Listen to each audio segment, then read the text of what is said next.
हे माझी आणि त्यांची भेट 1 महिन्यापूर्वी झाली होती. त्याच्यानंतर महाराष्ट्र शासनाच्या वतीनं आपल्या सगळ्यांना जे माहिती आहे की प्रसाद लाड साहेब तिथं त्यांना भेटायला गेलेले होते आणि त्याच्यानंतर ते विखे पाटील साहेबांची चर्चा करणार होते, कारण विखे पाटील साहेब त्या समितीचे अध्यक्ष आहेत. मी देखील त्या समितीचा सदस्य आहे. पण मराठा समाजाला न्याय देण्याची भूमिका ही महायुतीच्या सरकारची एकनाथ शिंदेसाहेब मुख्यमंत्री असल्यापासूनची आहे.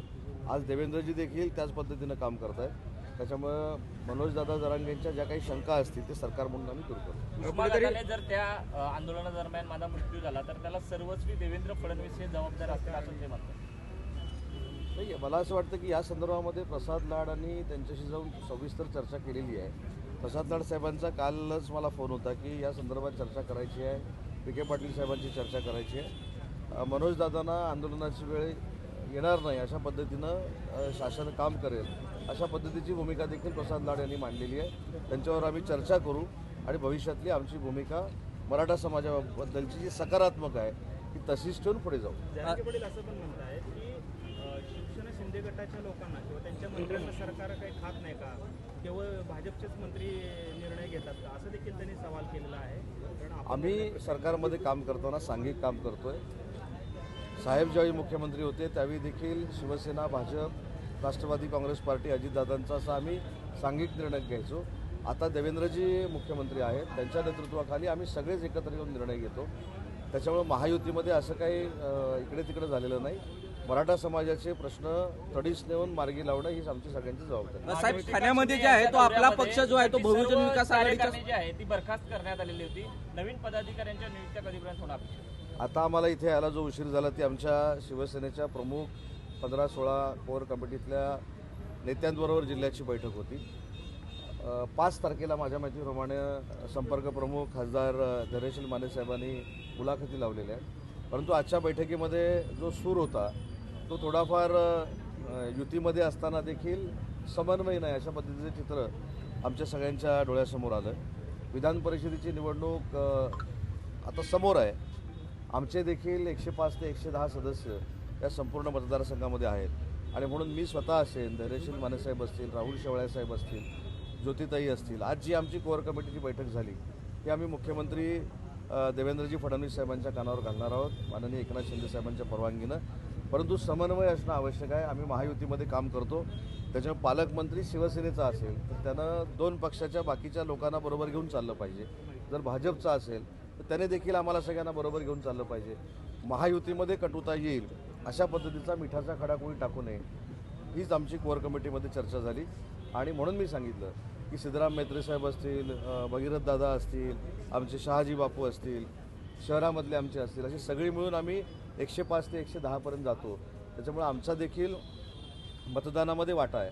पण आपण सगळ्यांनी समन्वयानं जर केलं तर अतिशय चांगल्या पद्धतीची निवडणूक होऊ शकते. पण डावलूनच जर केलं तर तेवढीच कटुता मित्रपक्षाच्या कार्यकर्त्यांमध्ये राहते. अशा पद्धतीची भूमिका आमच्या लोकांनी मांडली. राज्य असं आहे की विधान परिषद जर का महायुतीचं जागा वाटप व्यवस्थित नाही झालं तर मात्र आपण स्वतंत्रपणे लढवणार. असं कुठं बोललो? कारण आपल्या एका पदाधिकाऱ्याने सुद्धा अर्ज खरेदी केलेला आहे विधान परिषदेचा. पहिली गोष्ट अशी आहे, लोकशाहीमध्ये कोणीही अर्ज खरेदी करू शकतो. पक्षाची भूमिका ही महायुतीनंच निवडणूक लढवण्याची आहे. त्याच्यामुळे कुठेही याच्यामध्ये पाठीपुढं झालेलं नाही. आमच्या पदाधिकाऱ्यांनी जर अर्ज घेतला असेल आणि इथं महायुतीची घोषणा माननीय एकनाथ शिंदे साहेबांनी केली तर त्यांना कसं समजवायचं ते तुम्ही आमच्यावर सोडून द्या. पण आज कुठेही कोअर कमिटीमध्ये आपल्या विधान परिषदेच्या निवडणुकीवर चर्चा झाली नाही. ज्या अडचणी येत आहेत संघटना वाढवताना किंवा विकास कामामध्ये किंवा शासकीय कमिट्यांमध्ये त्याच्यावर आम्ही चर्चा केली. आणि आम्ही सगळे मिळून इथले जे पालकमंत्री आहेत जयकुमार गोरे साहेबांना विनंती करणार आहोत की सगळ्यांना बरोबर घेऊन जाणं गरजेचं आहे, कारण आपण महायुतीमध्ये काम करतो. नाशिक आणि किती जागांचा फॉर्म्युला आपल्याला अपेक्षित आहे, म्हणजे आपल्याकडे किती जागा अपेक्षित आहे? आमची भूमिका मी आणि दादा भुसे साहेबांनी कोअर कमिटीमध्ये मांडलेली आहे. आमच्या विद्यमान जागा ज्या आहेत त्या देऊन 1-2 जागा आम्ही जास्त मागितलेल्या आहेत. परंतु याच्यावर निर्णय माननीय एकनाथ शिंदे साहेब घेतले. नाशिक ठाण्यामध्ये जे आहे, नाशिक आणि ठाण्यामध्ये जे आहे ते संभाजीनगरमध्ये कुठेतरी महायुतीचा फॉर्म्युला ठरत फिरताना दिसत नाही नाही, अजिबात चिंता करण्याची आवश्यकता नाही. साहेब दिल्लीतनं आज येतील आणि पुढच्या 2 दिवसामध्ये फॉर्म्युला ठरेल. 17च्या 17 जागा आम्ही महायुतीनं लढू आणि 17च्या 17 जागा जिंकू. साहेब ठाण्यामध्ये जे आहे ते बहुजन आघाडी जी आहे ते आपल्या संपर्कात होती, पण आता भाजपचे खासदार जे आहेत ते माजी महापौरांना भेटताना दिसत आहेत. नेमकं काय आहे? नाही, पण लोकशाहीमध्ये कोणीही कोणाला भेटू शकतो ना. परवा आमचे रवींद्र फाटक साहेब भेटले, आज कदाचित खासदार साहेब भेटले असतील. ह्याच्यामध्ये नाविन्यपूर्ण असं काय आहे? नाही विलीन होईल असं म्हटलं होतं. कोण म्हटलं? अशी चर्चा सुरू होती. नाही नाही नाही नाही, परत एकदा मी आपल्याबद्दल प्रचंड आम्हाला लोकशाहीमधला आदर आहे. तुम्ही लोकशाहीचा चौथा स्तंभ, आधारस्तंभ आहात. पण आमच्या कुठच्याही नेत्यानं बहुजन विकास आघाडी ही शिवसेनेमध्ये विलीन होते असं म्हटलेलं नव्हतं. आप्पांबद्दल आम्हाला सगळ्यांनाच आणि स्थितीबद्दल नितांत आदर आहे आणि कदाचित विधान परिषदेच्या निवडणुकीच्या निमित्तानं रवी फाटक साहेब जर भेटले असतील तर तो एक लोकशाहीतला भाग आहे. रायगड आणि पुण्याच्या जागेसंदर्भात काय आहे? साहेब सांगितलं ना मी, सगळ्या जागा ठरवण्याचे अधिकार माननीय एकनाथ शिंदे साहेबांना. राष्ट्रवादी आणि शिवसेनेत तर राष्ट्रवादी असू दे, नाही कुठला हा वाद दिसतो आम्हाला अजून कळलेलाच नाही. नाही, आम्ही कोण पालकमंत्री नाही, पदावर अजिबात होते. नाही. हे सगळे निर्णय माननीय एकनाथ शिंदे साहेब घेतात.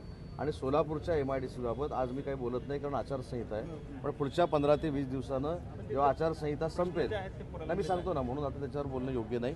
पण त्याच्यानंतर तुमच्या समवेत सगळ्या अधिकाऱ्यांची बैठक घेऊन, तिथल्या नागरिकांची बैठक घेऊन सोलापूर MIDCचे सगळे प्रश्न सोडवले जातील. Okay, thank you.